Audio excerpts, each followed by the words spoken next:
मनोहर हिंदी कहानियाँ पर आप सभी का हार्दिक स्वागत है। आज की कहानी। ड्राइंग रूम में मम्मी पापा के साथ पड़ोस में रहने वाले अशोक अंकल और एक अनजान दंपति को देखकर दिव्या का चौंकना स्वाभाविक था।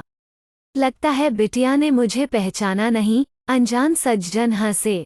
दिव्या ने उन्हें गौर से देखा। उसे पहचानते देर नहीं लगी कि ये तो उमेश चंद्र थे जो चंद घंटे पहले उसके होटल में अपनी बेटी की शादी के लिए हॉल बुक कराने आए थे। उन्होंने बातचीत के दौरान उससे घर परिवार के बारे में पूछा था। दिव्या ने उनकी सज्जनता के प्रभाव में काफी कुछ बता दिया था। घर का पता सुनते ही उन्होंने कहा था कि स्टार टावर्स में तो उनके एक मित्र अशोक मित्तल भी रहते हैं और दिव्या ने बताया था कि वे उसके पापा के भी अच्छे दोस्त हैं। सॉरी अंकल, सोचा नहीं था कि आपसे यहाँ और इतनी जल्दी मुलाकात होगी। अब तो मुलाकातों का यह सिलसिला चलता ही रहेगा बिटिया। अभी चलते हैं, फिर आएंगे। उमेश चंद्र उठ खड़े हुए। फिर भी आ जाइएगा अंकल, मगर अभी तो बैठिए, दिव्या आग्रह करते हुए बोली। आंटी से तो मेरा परिचय कराया ही नहीं। परिचय क्या, आंटी तो तुम्हारी पूरी जन्मपत्री ले चुकी हैं। क्यों? ये आराम से जया जी और उदय जी से। सुनना, अभी हमें जाने दो, घर पर बच्चे इंतजार कर रहे हैं। उनके जाने के बाद दिव्या ने देखा, मेज पर परिवार की कई तस्वीरें बिखरी हुई थीं। यह सब क्या है मम्मी? सब तेरा अपना किया धरा है दिव्या, मम्मी का कोई कसूर नहीं है, उदय ने कहा। मेरा किया धरा? मैंने क्या किया है? दिव्या ने झुंझला कर पूछा। उमेश चंद्र से बेहद शालीनता और विनम्रता से बातें। वो तो मेरी नौकरी का हिस्सा है मम्मी, दिव्या ने बात काटी। मुझे तनख्वाह ही उसी की मिलती है और अभी जो रुकने को कहा वो आपका सिखाया शिष्टाचार है। खैर, वे यहाँ आए किस खुशी में थे? अपने इकलौते इंजीनियर बेटे देवेश के लिए तेरा हाथ मांगने, और आपने फौरन देने का वादा कर दिया? दिव्या चिल्लाई। वो लड़का देखने के बाद तेरी मर्जी पूछकर करेंगे। फिलहाल मिलने और लड़का देखने में हमें कुछ आपत्तिजनक नहीं लगा, उदय ने कहा। अगर लड़का अच्छा नहीं लगा तो मना कर देंगे। दिव्या ने गहरी सांस ली। वो तो आप शायद नहीं करेंगे, क्योंकि देवेश विनम्र और आकर्षक है। कल आया था हमारे होटल में हॉल देखने। हॉल के साथ ही उसने तुझे भी पसंद कर लिया और आज बात करने के लिए बाप को भेज दिया। जया हंसी। उसने शायद मुझे देखा भी न हो, क्योंकि उसने आते ही मेरे सहकर्मी विकास से बात की थी। वो केवल बैंक्वेट हॉल को देखने और उसका किराया पता करने आया था और विकास से जरूरी जानकारी लेकर तभी चला गया था। उस समय मैं विकास की बराबर वाली सीट पर बैठी थी, इसलिए मेरा उसे देखना या उसकी बात सुनना स्वाभाविक था। यानी लड़का तुझे पसंद आया? आप भी कमाल करती हैं मम्मी। होटल में मेरे साथ एक से बढ़कर एक स्मार्ट लोग काम करते हैं। 5 सितारा होटल में आने वाले सभी शालीन ही लगते हैं और मैं सबको पसंद करने लग गई तो हो गई छुट्टी। एक बात और, प्रोबेशन पीरियड में आप मेरी शादी की बात सोच भी कैसे सकती हैं? तेरे पापा ने तो उमेश चंद्र को यह भी बताया था कि अपने बेटे सौरभ की गैरहाजिरी में वे बेटी की शादी की सोच भी नहीं सकते और सौरभ अगले साल के अंत से पहले नहीं आ सकता, तो उन्होंने कहा कि उन्हें भी कोई जल्दी नहीं है। पूरी बात बताओ न जया। उमेश चंद्र ने साफ कहा कि बेटी की शादी करने के तुरंत बाद बेटे की शादी करने लायक उनकी हैसियत नहीं है, लेकिन लड़की अच्छी लगी, इसलिए बात करने चले आए, इस उम्मीद से कि शायद हम कुछ समय बाद शादी करने के लिए मान जाएं। हमें वे सुलझे हुए लोग लगे, इसलिए हमने उन्हें सपरिवार बुलाया है। लड़के की सुविधानुसार आएंगे वे किसी दिन। यह भी बता दिया न कि मुझे उनके लड़के की सुविधानुसार जब चाहे तब छुट्टी नहीं मिलेगी। अपनी छुट्टी का दिन और घर आने का समय तो तू स्वयं ही उन्हें बता चुकी है। जया और उदय हंसने लगे। दिव्या मुंह बनाती हुई अपने कमरे में चली गई। अगले सप्ताह उमेश चंद्र पत्नी और बेटी बेटे के साथ आए। दिव्या को पापा से सहमत होना पड़ा कि सुलझे हुए लोग हैं। देवेश ने उससे साफ कहा कि वो दहेज में कुछ नहीं लेगा और दिव्या को अपने शौक उसकी या अपनी सीमित आय में ही पूरे करने होंगे। इकलौता बेटा है, इसलिए माता पिता के प्रति उसके कुछ दायित्व हैं। उन्हें छोड़कर न तो वो ज्यादा पैसे के लालच में विदेश जाएगा और न ही तरक्की के लिए किसी दूसरे शहर में। दिव्या को इसी शहर में उसके माता पिता के साथ रहना पड़ेगा। दोनों ही शर्तें दिव्या को मंजूर थीं क्योंकि उसके माता पिता भी यह शहर छोड़कर जाने वाले नहीं थे। यहाँ रहते हुए वो बराबर उनका ख्याल भी रख सकेगी और देवेश का संयुक्त परिवार होने से ज़रूरत पड़ने पर मम्मी पापा के पास आ कर रहने में भी आसानी रहेगी। जल्दी ही दोनों की सगाई हो गई। सगाई के बावजूद देवेश का व्यवहार बहुत सौम्य और शालीन था।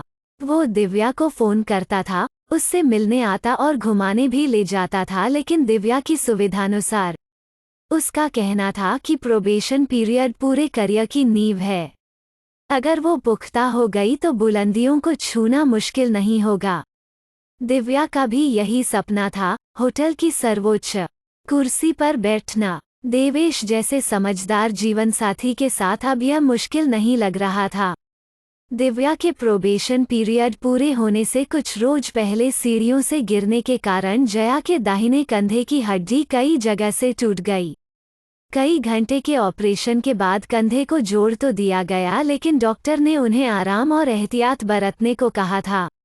मां के फ्रैक्चर की खबर सुनते ही दिव्या की बड़ी बहन विजया भी आ गई थी। उसके रहते दिव्या काम पर जाती रही, लेकिन विजया अपना घर और बच्चे छोड़कर कितने रोज तक रुक सकती थी। जया तो पूरी तरह से विजया पर आश्रित थीं।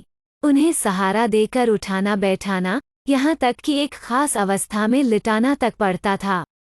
पापा कितनी छुट्टी लेते और फिर माँ और घर दोनों की देखभाल उनके बस की बात नहीं थी। दिव्या को छुट्टी तो नहीं मिल सकती थी, लेकिन प्रोबेशन पीरियड पूरा होते ही वह नौकरी छोड़ सकती थी, इसलिए उसने वही किया। मम्मी पापा ने तो नौकरी छोड़ने के लिए मना किया था, लेकिन दिव्या के यह कहने पर कि नौकरी तो कभी भी दोबारा मिल जाएगी, लेकिन तीमारदारी में थोड़ी सी कोताही हो गई तो मम्मी हमेशा के लिए अपाहिज हो जाएंगी। वे गदगद हो गए। सौरभ और विजया ने भी उसकी बहुत तारीफ की और आभार माना, लेकिन देवेश यह सुनते ही कि उसने नौकरी छोड़ दी है, बुरी तरह भड़क गया। किसने कहा था तुम्हें लगी लगाई बढ़िया नौकरी छोड़ने के लिए? मेरी अंतरात्मा ने, अपनी मम्मी के प्रति जो मेरा कर्तव्यबोध है, उसने। कर्तव्य केवल तुम्हारा ही है, तुम्हारे बहन भाई या पापा का नहीं। विजया दीदी घर और बच्चे छोड़कर जितना रुक सकती थीं, रुक गईं। सौरभ भैया स्कॉलरशिप पर पीएचडी कर रहे हैं, इसलिए बीच में छोड़कर नहीं आ सकते, लेकिन पार्ट टाइम जॉब करके पैसा भेज रहे हैं। तो उस पैसे से तुम्हारे पापा मम्मी के लिए ट्रेंड नर्स क्यों नहीं रखते? देवेश ने बात काटी। नर्स तो है ही देवेश, लेकिन उस पर नजर रखने और मम्मी का मनोबल बनाए रखने के लिए परिवार के किसी सदस्य का हरदम उनके साथ रहना जरूरी है, और फिलहाल यह काम मैं ही कर सकती हूँ। 5 सितारा होटल की नौकरी छोड़कर? नौकरी छोड़ने से पहले किसी से पूछा तो होता? जरूर पूछती, अगर कोई गलत काम कर रही होती तो। मम्मी के बिल्कुल ठीक होने के बाद फिर नौकरी तलाश कर लूंगी। वैसे यह होटल भी दोबारा ज्वाइन कर सकती हूँ, लेकिन उसी पोजीशन और तनख्वाह पर जिस पर तुम कल तक थीं। देवेश ने तल्ख स्वर में कहा। अगर 6 महीने के बाद भी ज्वाइन किया तो लॉन्ग रन में जानती हो कितने का नुकसान होगा। दिव्या का मन एक अजीब से अवसाद से भर उठा। कमाल का आदमी है, मानवीय संवेदनाओं को पैसे से तौल रहा है। लेकिन वो कुछ बोली नहीं। मम्मी के आईसीयू में रहने के दौरान देवेश बराबर पापा के साथ रहा था और उन्हें सौरभ की कमी महसूस नहीं होने दी थी। उसके घर वाले भी परिवार की तरह उन सब के लिए खाना लाते थे, जया को तसल्ली दिया करते थे। उदय और जया बहुत खुश थे कि दिव्या को इतना अच्छा घर वर मिला है।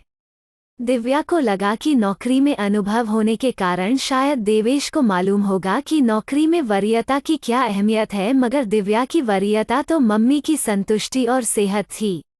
देवेश रोज ही शाम को जया को देखने आया करता था, लेकिन उस रोज के बाद वो नहीं आया और न ही उसने फोन किया। 2-3 रोज के बाद जया ने पूछा कि देवेश क्यों नहीं आ रहा है, तो दिव्या ने उन्हें टालने को कह दिया कि काम में व्यस्त है। जया को तसल्ली नहीं हुई और अगले रोज उन्होंने स्वयं देवेश को फोन किया। क्या बात है बेटा, तुम घर आ नहीं रहे, बहुत व्यस्त हो काम में?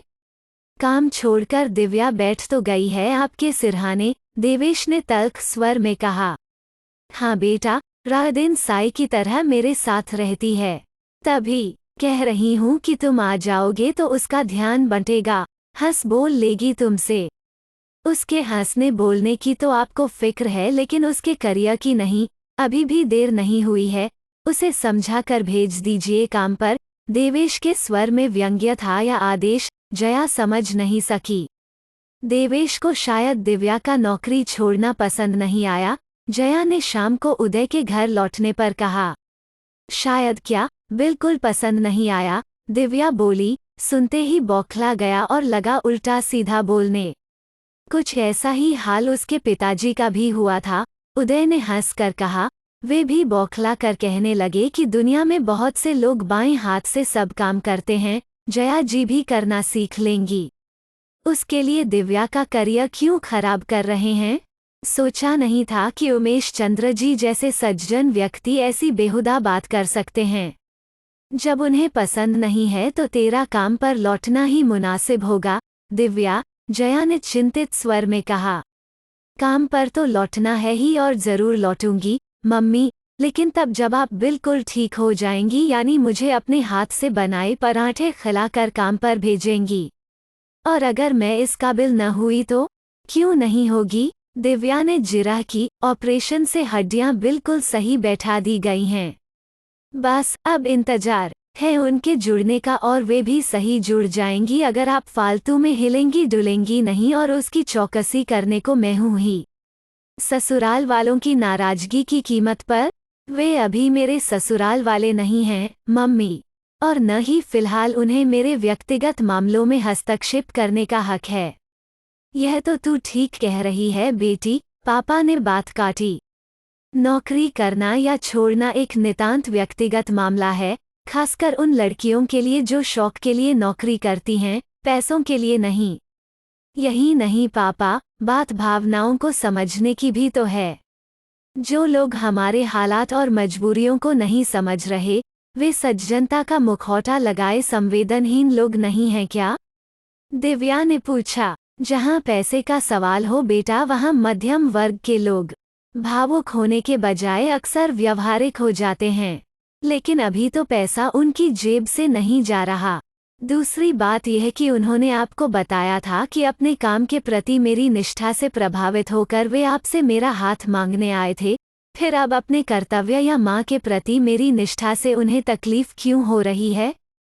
दिव्या ने फिर पूछा। कभी मौका देखकर देवेश से पूछ लेना, उदय ने टालने के स्वर में कहा। लेकिन उमेश चंद्र और देवेश का व्यवहार उन्हें भी सामान्य नहीं लगा था, और वे भी जानना चाहते थे कि कहीं उन लोगों ने दिव्या के रूपगुण की अपेक्षा उसकी तगड़ी तनख्वाह से प्रभावित होकर तो रिश्ता नहीं किया था। उसके बाद देवेश या उमेश चंद्र ने फोन नहीं किया। जया चाहती थी कि उनसे संपर्क किया जाए, मगर दिव्या नहीं मानी। परेशानी हमारे घर में है मम्मी, इसलिए उन लोगों को हमारी खैर खबर पूछनी चाहिए, और अगर वे लोग मेरी नौकरी छोड़ने से नाराज हैं तो भूल जाइए कि मैं उनकी खुशी के लिए आपके ठीक होने से पहले नौकरी ज्वाइन करूंगी। इसलिए बेहतर है कि हम अभी चुप रहें, दिव्या ने दृढ़ स्वर में कहा। जया और उदय दिव्या से सहमत तो थे, लेकिन फिर भी उन्हें यह सब ठीक नहीं लग रहा था, और वे किसी तरह उन लोगों का हालचाल जानना चाहते थे। इसलिए उदय एक रोज अशोक मित्तल से मिलने के लिए उनके घर गए। कुछ देर अशोक से इधर उधर की बातें करने के बाद उन्होंने उमेश चंद्र का जिक्र छेड़ा। यार क्या बताऊं, कंधा तो भाभी जी का टूटा, मगर उम्मीदें और दिल उमेश के परिवार के टूट गए। अशोक ने गहरी सांस लेकर कहा। असल में अपने मध्यम वर्ग को आदर्शवादी बनना रास नहीं आता। ईमानदारी से नौकरी करते हुए उमेश ने बच्चों को हैसियत से बढ़कर उच्च शिक्षा दिलवाई, लड़की की शादी में खर्च भी दिल खोल कर किया, और यह फैसला भी किया कि लड़के की शादी में दहेज नहीं लेगा, किसी अच्छी नौकरी वाली लड़की को ही बहू बनाएगा। देवेश भी अपने व्यवसाय के प्रति समर्पित लड़की से ही शादी करना चाहता था ताकि घर में मां की सत्ता बरकरार रहे और बीवी की तगड़ी तनख्वाह भी आती रहे। दिव्या से मिलने के बाद परिवार को अपना सपना साकार होता लगा, लेकिन भाभी जी ने अपने कंधे के साथ ही उनका सपना भी चकनाचूर कर दिया। भाभी जी का कंधा तो खैर सही इलाज से जुड़ गया है, मगर उमेश के परिवार के सपने जुड़ने में समय लगेगा। वो क्यों? क्योंकि देवेश को एक स्ट्रिक्टली करियर माइंडेड लड़की चाहिए। हालांकि इस बीच उसे दिव्या से प्यार भी हो गया है, लेकिन उसे लगता है कि दिव्या अपने करियर के प्रति नहीं, घर परिवार के प्रति अधिक समर्पित है। घर परिवार में तो परेशानियां आती ही रहेंगी, खासकर बाल बच्चे होने के बाद। इसलिए दिव्या जब तब छुट्टी लेकर या तो अपनी तरक्की के अवसर खराब किया करेगी या नौकरी छोड़ दिया करेगी। और यह देवेश की तिकड़मी योजनाओं के अनुकूल नहीं है। उदय ने बात काटी। बिल्कुल, मैंने समझाया है कि यह कोई ऐसी गंभीर समस्या नहीं है। प्रभुत्व वाले पद पर पहुंचने के बाद हर कोई प्रैक्टिकल हो जाता है, दिव्या भी हो जाएगी। वो मेरी इस बात से तो सहमत है। देवेश हो सकता है सहमत हो, लेकिन दिव्या जैसी संवेदनशील लड़की प्रैक्टिकल होते हुए भी कभी भी देवेश जैसे हृदयहीन व्यक्ति के तिकड़मी विचारों से सहमत नहीं होगी और न ही तालमेल बिठा पाएगी। उदय ने घर लौटते हुए सोचा, और इसके लिए मैं और जया कभी भी उस पर दबाव नहीं डालेंगे। इस प्रकार उदय जी ने निर्णय दिव्या के हाथों में छोड़ दिया। आपको क्या लगता है, दिव्या को क्या करना चाहिए? उसे प्रैक्टिकल तरीके से सोचते हुए करियर माइंडेड बन जाना चाहिए या देवेश से शादी करने से मना कर देना चाहिए? कमेंट बॉक्स में अपने विचार लिखकर बताइए। अगर आपको यह वीडियो पसंद आया तो इसे लाइक कीजिए और शेयर कीजिए। अपने विचार प्रकट करने के लिए कमेंट कीजिए। आगे भी ऐसे वीडियो देखने के लिए इस चैनल को सब्सक्राइब कीजिए और साथ ही बेल आइकॉन दबाकर ऑल सेलेक्ट कर लीजिए, जिससे हमारे वीडियो डालने पर आपको सूचना मिल जाए। धन्यवाद।